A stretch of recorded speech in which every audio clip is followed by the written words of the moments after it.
दोस्तों नमस्कार, मेरा नाम प्रशांत है और आप देखना शुरू कर चुके हैं आपका अपना channel the conflict lens TCN। दोस्तों, जब से यासिर अबू शबाब मारा गया है तब से इजराइल ऐसा लग रहा है मानो एकदम बैकफुट पर चला गया है। चारों तरफ सन्नाटा है। यासिर अबू शबाब के बारे में आपको मैं पहले भी बता चुका हूं कि कौन था। आज जो मैं आपको बताने वाला हूं वो बेहद चौंकाने वाला है।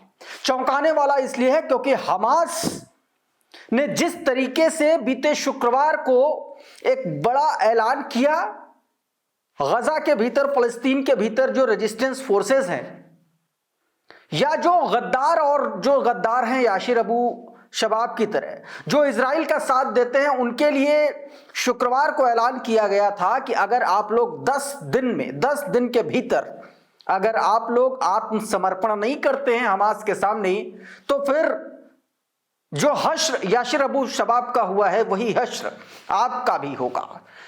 और आप यकीन मान करके चलिए, और उसके बाद हमास को लेकर के हमास की ये जो चेतावनी थी वो जबरदस्त तरीके से काम कर गई है। पूरा मामला मैं अभी आपको विस्तार से समझाऊंगा कि क्या कुछ हुआ, कैसे यासिर अबू शबाब की जो मिलिशिया है उसके जो लोग हैं वो अब समर्पण कर रहे हैं, आत्मसमर्पण कर रहे हैं हमास के सामने। कैसे यासिर अबू शबाब का अपना कबीला, जिस कबीले से वो ताल्लुक रखता था, वो उसको इतिहास का या यूं कहें कि उनके कबीले पर एक काला धब्बा बता रहा है। सब कुछ बताऊंगा आपको। बताऊंगा कि ईरान और इजराइल के बीच में 1 साल के भीतर कुछ बड़ा होने वाला, और यह बड़ा दावा किया एक बड़े ऑफिशियल ने। क्या कुछ पूरा मामला उस पर बताऊंगा। 12 दिन के युद्ध के दौरान ईरान के एक ब्रिगेडियर जनरल ने क्या कुछ बड़ा बयान दिया इजराइल को लेकर के, हाइफा को लेकर के, और उसकी जो आप ये कह लीजिए उसकी जो मिलिट्री फैसिलिटी है उस पर जो हमला किया, और उसको लेकर के एक बड़ा खुलासा किया गया। लेकिन सबसे पहले जरा प्रेस टीवी की ये हेडलाइन आप अपनी स्क्रीन पर देखिए। बताया जा रहा है कि dozen of Israeli backed gang members surrenders to Hamas after chief Abu Shabab death. बताया गया कि इजरायली समर्थित मिलिशिया गुट के तमाम सारे सदस्यों ने हमास के सामने सरेंडर कर दिया जब से जो है उसका जो चीफ मारा गया है यासिर अबू शबाब। उसके बाद से उसके गुट के, उसके मिलिशिया के तमाम सारे सदस्यों ने हमास के आगे जो है सरेंडर कर दिया। ये पूरी खबर विस्तार से पढ़िए, देखिए इसमें क्या बताया गया। Dozen of arm members of Israeli backed gang have surrenders to Hamas resistance movement security forces across the Gaza strip in recent days. मैं आपको पूरा इसका हिंदी ट्रांसलेशन बताने की कोशिश करता हूं कि दरअसल हुआ क्या है। बीते दिनों आपको पता है कि बीते बुधवार को यासिर अबू शबाब मारा गया था, और उसके मारे जाने के बाद शुक्रवार को हमास ने एक ऐलान किया था जिसमें उसने कहा था कि जितने भी इस तरीके के गद्दार हैं या तो आत्मसमर्पण कर दें या तो इसी तरीके का हश्र होगा। और उसके बाद यह सारा कुछ मामला शुरू हुआ, और यही बात इस प्रेस टीवी की खबर में बताई गई जो मैं अभी आपको विस्तार से बताने जा रहा हूं। आपकी स्क्रीन पर यह पूरा मैटर है, आपको मैं इसको हिंदी में बताता हूं।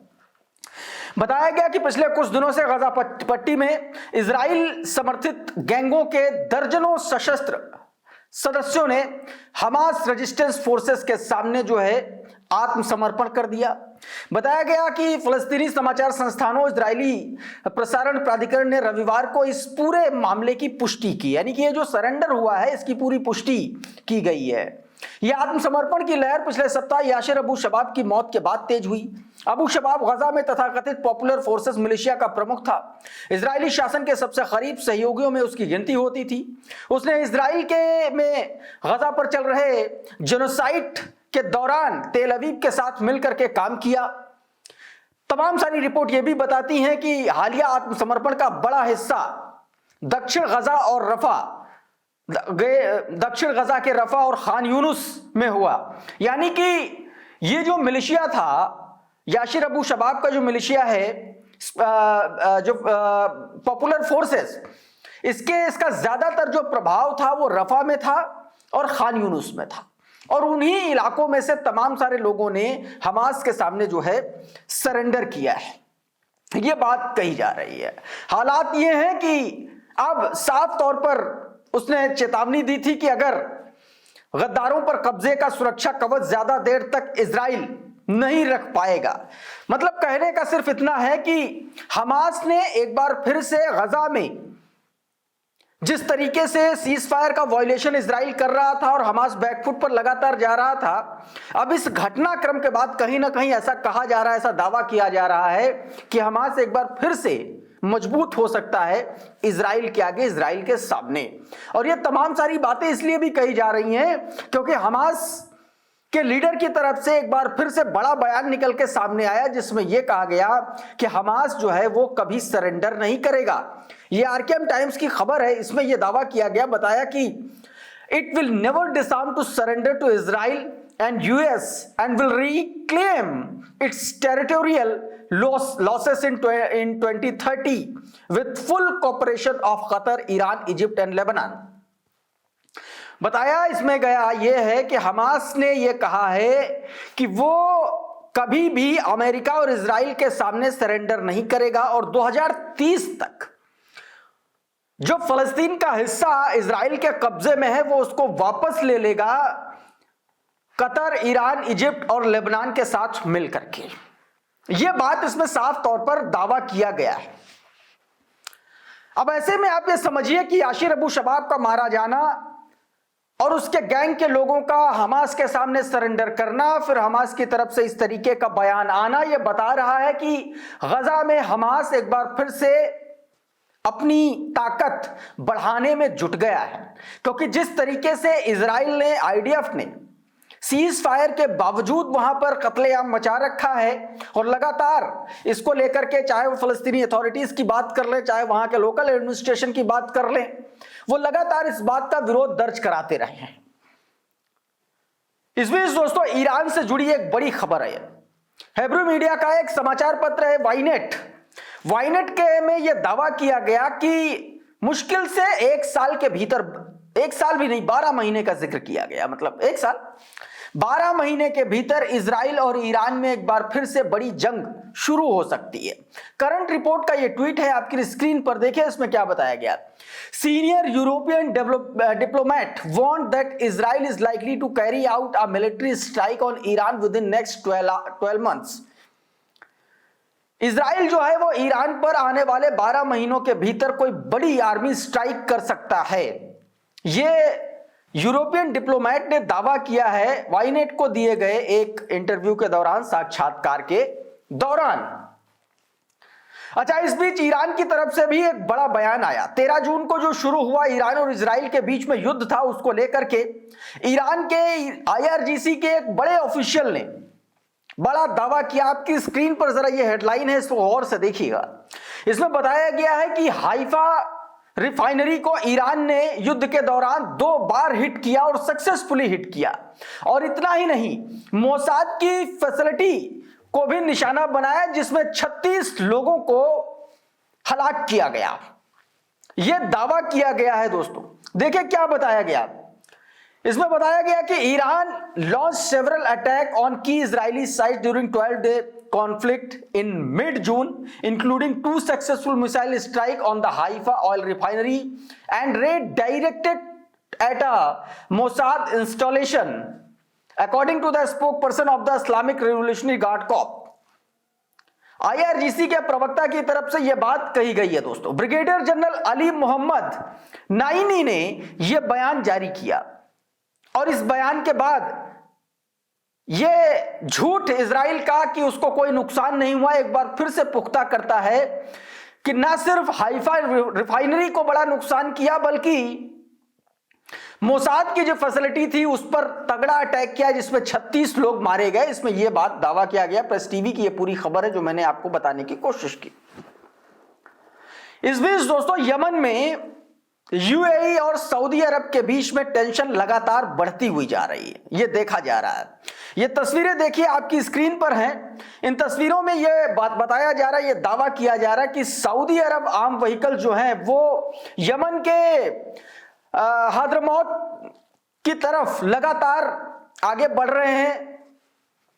उससे पहले ही यूएई के जो फोर्सेस हैं वो वहां पर लगातार अपनी बढ़त बनाए हुए हैं, ये बात दावा किया गया। दोस्तों मैं आपको बताता हूं ये पूरा मामला क्या है और वहां पर क्यों बवाल छिड़ा हुआ है, उसके बारे में आपको समझाने की कोशिश करता हूं। दोस्तों देखिए हुआ क्या है कि लंबे वक्त से जो ये जो इलाका है, यमन का ये इलाका है, और ये जो पूरा का पूरा एरिया है, दरअसल ये ऑयल का जो सबसे बड़ा भंडार यमन के भीतर माना जाता है वो वही है।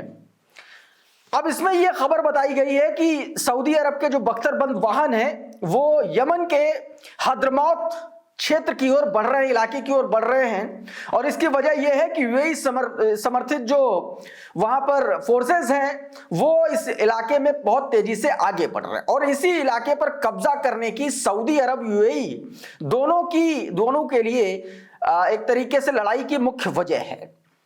अब हद्रमौत इसलिए इंपॉर्टेंट है क्योंकि आप समझिए कि ये यमन का सबसे बड़ा राज्य है, सबसे बड़ा स्टेट है, और सबसे सेफ और सुरक्षित माना जाता है। सबसे बड़ा जो तेल भंडार है यमन का वो भी यहीं पर है, और तेल संसाधनों पर नियंत्रण की ही ये सारी यूएई और आप समझिए कि सऊदी अरब की सारी ये लड़ाई है।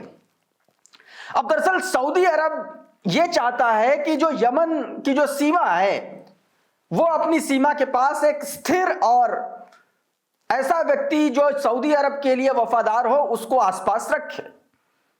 उत्तर में हुतियों से वो लगातार सामना कर ही रहा है, और दक्षिण में किसी ऐसे मतलब समूह को वो रोकना चाहता जो लगातार अलग देश की मांग कर रहे हैं और यूएई उनको बैक कर रहा है।